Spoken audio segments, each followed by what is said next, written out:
We turn now to our 6-month CBS News investigation into the Russian mercenary force, the Wagner Group. Those private troops under the orders of a Russian oligarch have played a major role in Vladimir Putin's invasion of Ukraine. As CBS's Debora Patta reports, the Wagner Group is also accused of carrying out atrocities in Africa while expanding the reach of the Kremlin. We do want to warn you that some of these images are disturbing. The killing grounds of Bucha in Ukraine. Potential war crimes committed by the Kremlin's troops, including Russian Wagner mercenaries. The year before, another massacre, thousands of miles away in the Central African Republic town of Bambari. Here, no prosecutors documenting the mass murder, and no one to implicate those mercenaries who prop up CAR's president in exchange for lucrative contracts to mine gold. CBS News spoke to eyewitnesses whose names have all been changed for their protection.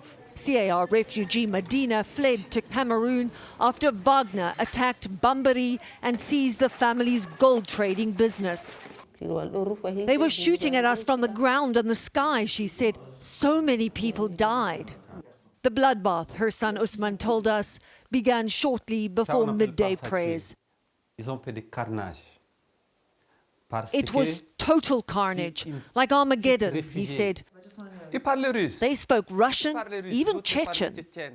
Authorities claim there was an operation to root out rebels, but some of the dead were found at this local mosque, pockmarked by gunfire. The bodies of more than 100, mostly civilians, were counted, including Usman's brother, gunned down while running home to help their sister Alzina.